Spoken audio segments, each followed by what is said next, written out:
Friday night. Why are you watching podcasts? Why not?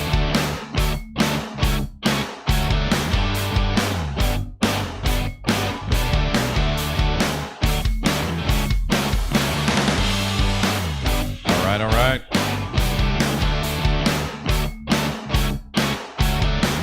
Come on in. Hey, Carol. Hey, John. Reggie in Kentucky. Diana, Wayne, Diana, Jill, Lisa. How are you guys doing? Carol, Ronnie. Hey guys, this is Jim with Crawfordology, and I'm so glad you joined us on a Friday night. But I am kind of wondering what's going on in your life that on Friday night, you're here watching a podcast. Why aren't you? I guess we're not out doing stuff because COVID. Because we have all these other people. In fact, what am I doing a podcast? It's Friday night. But I'm glad you're here. Hey, if you haven't done it already, make sure you like and subscribe. Share the good word, spread it around. We're going to talk about a couple fun things tonight, move through kind of quickly. And I am trying to get my feet under me after being on vacation. So it's been a crazy week. We've had a whole bunch going on. Lots of new people. So really enjoying the way things are going at work. Really not enjoying the way things are going right now in the country. So, hey, if you haven't been here already, we want to make sure you stop by. Visit us over at American One, where you can see why in the world does Nancy Pelosi and the Democrats want to make this fence a full-time permanent structure around the White House. We'll talk about that in a bit. You can also see, guys, there's just a lot of stuff. Go to American One, click on the articles, read, and make sure you come down here. The Signature Series really are some interesting articles. They've got a lot of great things. You can pop through, see some pretty cool stuff, get some great information, some great historical relevance to some of the things that are going on. And by the way, of course, when you're at American One, if you don't want to watch on YouTube or Facebook, or if we get knocked down and eliminated, as many are these days, come over here. You can click on it and watch it right here in the viewer. So, hey, what is happening in the world? Lou Dobbs? Come on, Lou Dobbs has been on cable news since 1980. So think about this for a second. Fox News has canceled Lou Dobbs' weekday business show. He was the highest rated show on Fox News, on Fox Business News. And they are canceling him. They've already done it. He's gone. 75 years old is Lou Dobbs, and they have taken him off the air. Now, coincidentally, they took him off the air a day after he was named in this Smartmatic lawsuit, for $2.5 billion. So, tell me what you think about that. I mean, what's going on at Fox, right? I mean, Fox used to be the conservative stalwart, the one that we could all rely on to give us the news, at least with a different angle. We didn't feel like we were CNN, MSNBC, CNBC, a lot of that sort of aligned. Those stories, ABC, NBC, CBS, hey, and now Fox? What is happening? And why? Why would they do this? Their highest rated program. Now, there's no announcement from Fox other than to say, as we said in October, Fox News Media regularly considers programming changes, and plans have been in place to launch new formats as appropriate post-election, including on Fox Business. You plan to eliminate your number one program? That just doesn't ring true. That's sort of the opposite of what networks typically do. That's the opposite of what people go into networks for. So as an advertiser, if I choose to go, Zeus may be having some problems over here. If I choose to go into a network to advertise, I'm looking for the show that gets the most viewers, not for the show that gets the fewest, or not to have us taken taken off. It's so something's going on at Fox, and I think it's the simple fact that you know, the family, dad has stepped down, now the sons are running the show, and I think that when you see the sons, they are seriously thinking more about, they like to be liked, and they want to go to all those dinner parties in New York. They want to get invited to the cool things. They want the stars to visit them and be part of that. I initially wasn't a big Lou Dobbs fan, but I've really come to enjoy how cutting Lou Dobbs can be, right? I mean, at first I thought it was just like too much bravado, too much in your face, but really, Lou is the elder statesman of conservative newsmen, and he had no problem speaking about the things that concern most of us. So I'm going to miss Lou Dobbs, I hope. And, you know, he's still under contract with Fox. At 75 years old, I don't know how long his contract was you know, continued. But he's still under contract, so probably very difficult for him to ever show up somewhere else. So, you know, when you're the most popular guy, you're on the show at 5 and 7, and they decide to take you off because they don't like, you know, that you like President Trump, I guess. I don't know. It just doesn't make sense, and something doesn't pass the smell test. So I want to see what you guys are talking about over here, and I see the news popping in fast. Lisa Whitney says Newsmax is best. I recall, let's see, Dale says, I recall when news networks actually reported the news. Yeah, isn't that true, right? Everybody go make sure you're not following Fox or Fox News on Facebook. Hit them where it hurts, their pocketbooks. Hey, this is a true thing. This is one of the things that I never understood about Sean Hannity, and he would say this frequently. You know, we don't protest, we don't boycott people who do things that we don't like because that's not the American way. I think that's wrong. I think that's wrong. Greg Bubb, glad to see you. We just got started. You're not too late. So it's very strange, you know, when you see conservatism continuing to erode, and I wonder how that looks, you know, to the rest of us. Is this something that's going to continue? Are they eventually going to silence every conservative voice so that no one is able to talk unless they sing the line of the party? I feel like we're going to be goose stepping or you know, all dancing in the streets, doing that Chinese Tai Chi right before we start work each day. So a little crazy thing. Yeah, I like this, Bud. Fox News, you report, we decide. Yeah, we're going to have to see what happens. And, you know, the same thing with Judge Jeanine. Remember, they pulled her off a while back. She's back on now. We'll just see what happens. How many folks are going to make it through this? How many people are going to continue to put up with Fox? Fox is already the lowest. I mean, they went from being the #1 by far to now being the lowest rated cable news channel. So you would think that alone would be enough for them to reverse course. I guess not. I guess not. I like that quote. You report, we decide. So what about this MTG? Marjorie Taylor Greene. What do you guys think about this one?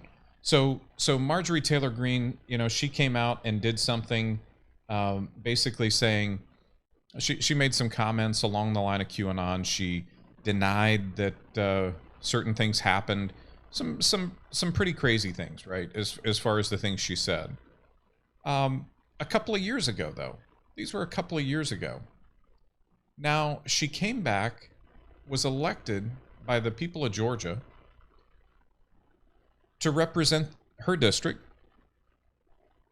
And now, you know, there were some QAnon posts in 2017. And this is apparently what they were censuring her for. And they decided, without ever speaking to her, she came out, and I'm not going to share this. I'm sure you've seen it. If you haven't seen it, Google it, check it out. you'll see her speech, and you'll see her then talk to people and explain, hey, this was really a a bad point in my life. I made some bad decisions. I was wrong, and I'm not sure that well, in fact, I'm sure I shouldn't have said these things. So now, because it's the right time to do this politically, the Democrats all are out, and there were 11 Republicans who voted against her, right? And they said that we're going to strip her of all of her committees. So essentially, if you don't have a committee, you just get to go up and vote on the issues, but you can't really affect the issues. You can't contribute. And this is really punitive to the people of Georgia and to Miss Green. So it's very concerning that we have, again, just like with Lou Dobbs, we have a group of people trying to silence folks so that they cannot be heard, that they cannot talk, they cannot have an opposing viewpoint. And look, if it's right or wrong, the people of Georgia get to decide who they want to represent them. So they elected her 3 years after she made these comments. She got to serve inside Congress for what, like 30 days before they start removing her from committees. So this sort of thing, and if this happened, then why wasn't Ilhan Omar also censured? Why didn't they also take her? Remember when she was saying the terrible things about the Israelis, the terrible things about anybody who voted for Trump? Why didn't they censure her? Why didn't they remove her? So Cynthia says she was there for 15 days. So why didn't they censure Ilhan Omar for the things that she said, the inflammatory, caustic, disgusting things that she put out over the past several years? This isn't the way America's supposed to work, and I can barely stomach politics right now, even to watch it and see how it unfolds. It just seems so unfair that we're simply silencing opposition. So is it right? Is it right at the end of the day that and I'll tell you, I've said this before. You can see that the far left will blame you for things that they are actually going to do. So they blamed President Trump for stifling, for silencing them. Yet here we are. I don't remember President Trump having any, he might not have liked the reporters, but he did it in full and open transparency. He did it in a conversation that was broadcast to the world. So it's real time. You're hearing President Trump versus whatever media person was on the other side. It's clear and open. These sorts of things happening in behind closed doors in boardrooms, Lou Dobbs, for example, having MTG get kind of rolled up in the system, and then having 11 GOP House members who voted to remove her also. Folks, you have to remember these types of votes when you go to elect your next representative, especially if they're one of the 11. And she makes a good point, and I'm concerned about this. She says, hey, look, just get to know me before you make these decisions. And if you do this, if you vote me out, you 11 GOP folks, you are really putting our party at risk in the midterms. So how are we going to come back and take the House if there's suddenly another party, another split? So we've got to be very careful about these types of decisions. Look, the House of Representatives has not been a good sample these days, and in the past we've had this too, right? The firebrands go into the House so that they can say whatever they like. Much smaller audience for them to be elected. They can typically, except for in some of those really crazily gerrymandered districts, They can go visit their district in a day or two. So they can see a lot of people. They can shake a lot of hands, kiss a lot of babies, be known to their constituents. And you find that although Congress has a very low approval rating, most folks tend to favor or at least be neutral on their individual representatives. That's not always true, right? But not always true. But people tend to keep, and we re-elect over and over and over, our representatives. So we've got to pay attention to this. There's got to be some system. There's got to be some way that the party itself is doing a little bit of policing. So, hey, when you get ready to run again, don't forget, if this is how you're going to behave, you may not get party money for us, right? So I think this is a very dangerous thing. Ilhan Omar gets by with it all day long, says whatever she wants, right? Does whatever comes to mind in the things that she stated. And then we have someone who actually has fessed up to it and said, hey, I was wrong, right? I've come to know that those things weren't true. And, QAnon is not true. And folks, we have the right to make mistakes. We should be, if our constituents elect us into a house, we should be recognized and be seated in a normal position and there to represent all of the folks that put us in that office. And the folks who didn't vote for us, but all of those constituents. So those constituents are also being penalized. So Mary Hutchins says, I have friends in other countries, and they all say they have no respect for the Dems anymore because of the second impeachment. Yeah, Mary, I've heard similar things, that even some of the Democrats are very put off by the second impeachment. And I'm talking about, us common folk, us voters, by the second impeachment, but also by the number of executive orders that the Biden administration has done. 25 executive orders, 10 presidential memos, and 4 proclamations in his first 12 days. Now, if you aren't sure what these things are, so an executive order is law, right? They're legally binding. It's not law, but it's legally binding. So I guess it's law. It's administrative law. Now, we can argue about that because let's just say, for example, I've never been a fan of a lot of executive orders. Executive orders are basically the bypassing of the system our founders laid out. You're creating an administrative side to government that has no anchor in the Constitution. So first 12 days, 25 executive orders.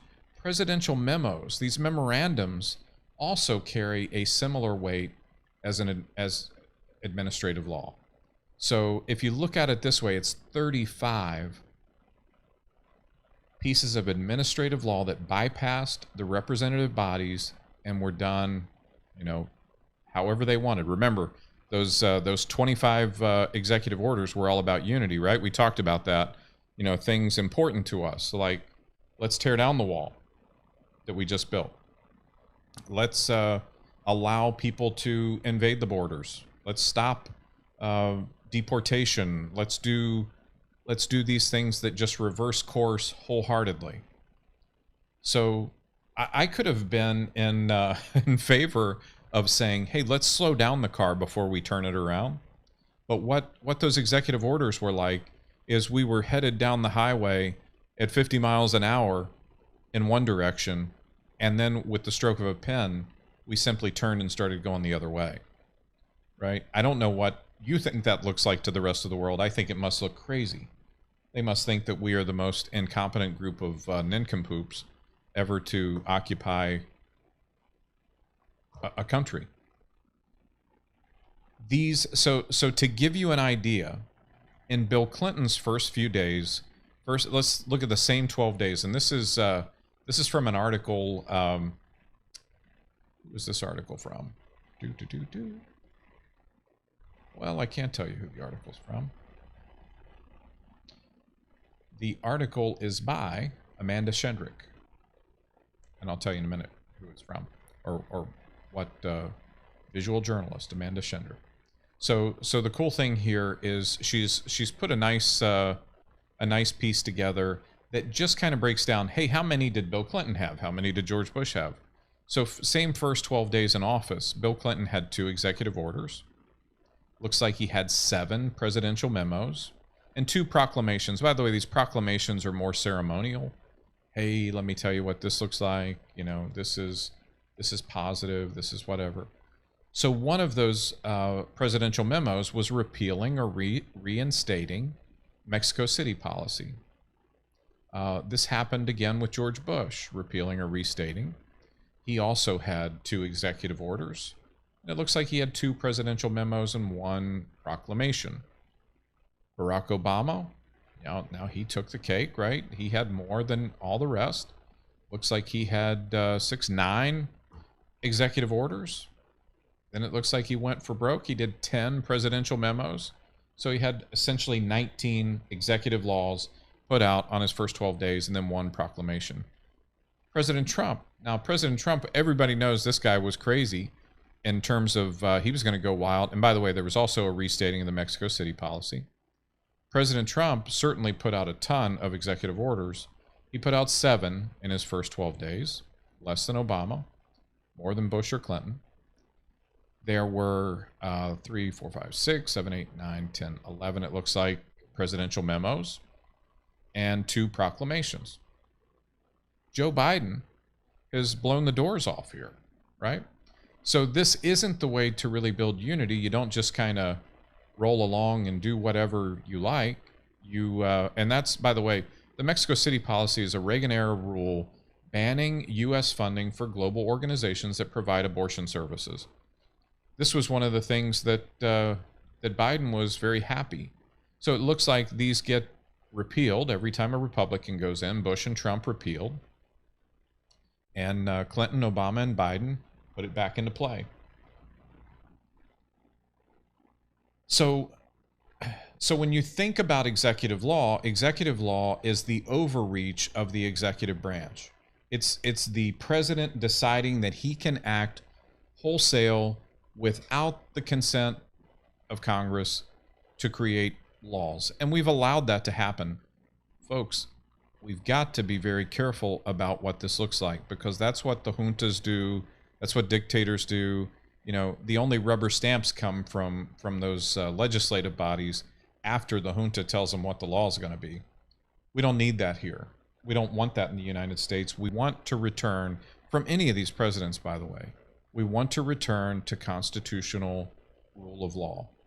And that's going to take some doing. It's going to take some pushback, and us really holding these folks and their political cronyism, you know, all the folks who make up the swamp, if you will, from President Trump, or just you call it the Washington bureaucracy. How can we keep that in tone and push it back a little bit? How do we cut these executive orders back significantly, and force Congress to do their job, and the Senate to do their job, and we simply have the executive doing the executive role. So, you know, making the policy direction, playing those executive functions as outlined in the Constitution, the judicial branch. And another place where we see this, you know, out of whack is with this Senate trial that's coming up later this month. So it says in the Constitution that the Chief Justice of the Supreme Court will preside over a president's impeachment trial. The Democrats in power say, well, he's not a president. Well, show me in the Constitution where you can impeach a private citizen then. So something's wrong with this. When we take the Constitution, when we take our sacred systems and we use them for simply political gain, it's up to us, the constituents. Remember, we are the first protectors of our rights. That's the way the Founding Fathers saw it. Those checks and balances were secondary to our vote, to our ability to institute and instill the will of the people into our political offices. So we've got to be serious about that. Okay, today, silver lining. silver lining today, and I thought this was at least better than nothing. So there's an Epic Times. It's around on other places. You might even find it. Do we have it on American One? Nope, this article's not on American One. So the FBI lawyer who forged the email in the FISA process has been temporarily suspended by the DC bar. So Kevin Clinesmith, you guys will remember him, the one who basically got the slap on the wrist last week. He's just been suspended on an interim basis upon his conviction of a serious crime in the United States Court for the District of Columbia. So I think at this point they've got to bring him back. Court documents allege that the lawyer inserted the words "and not a source" into an email from a CIA liaison that described the relationship between Page and the CIA. The forgery was discovered by the Justice Department Inspector General, who last year, said Clinesmith, Clinesmith's conduct was one of the most egregious faults among the 17 serious errors and omissions contained in the applications the FBI used to surveil Page. So remember the U.S. District Court Judge James Boasberg, in his order, said, well, not so fast. Clinesmith's conduct was inappropriate and a shortcut, but I don't think he intended to lie, even though he had to somehow go into an email, restructure its contents, and then say, this guy's not a source. The judge added Clinesmith's forgery. He didn't mean to lie, he just intended to forge it, right? His forgery damages the reputation of the court. He also ordered the lawyer to serve 400 hours of community service. So Lindsey Graham said that the punishment trivializes what I believe to be a stunning breach of the duty of the court and to the American people. Former House Oversight Committee Chairman Trey Gowdy, who previously served as a federal prosecutor, told Fox News he didn't agree with the sentence. I cannot think of anything more unjust than manufacturing evidence to hurt a political opponent and then lying about it. He found it concerning that Clinesmith was not sentenced a single day in prison. Well, at least now, Clinesmith, at the very least, has more of a blemished record here. So maybe the next time, maybe there won't be a next time. Maybe this is the end of his legal career, and probably should be. When you think of all the bad things that happened with Carter Page, with the investigation generally, it's just not right and needs to be pushed on. I feel in a case like this, this is one of those situations where if you don't punish the people who are able to do harm to others, they'll continue to do it, and they'll send that signal to other federal attorneys, to other U.S. prosecutors, to make them feel, to other CIA or FBI rather attorneys, to make them feel as if they have the right to do the same. Renee Moore, thank you so much. I see you putting the Crawfordology in American One. If you haven't been there, folks, make sure you stop by. Try to share and like our page. Come visit us. I'm going to read through a couple of comments as we kind of play out here tonight. I promise I'm going to try to get back on a normal schedule and get in deeper in the content. It has been a little bit crazy. So let's see what we got. John Graham says we need a new judge with backbones. Yeah, good luck on that, John. See, only you or I would be held, fully accountable. These people have political benefactors. They've got things that happen. John Little says, hey, please turn the statue of Obama on his face, please. I think he's talking about over my shoulder here.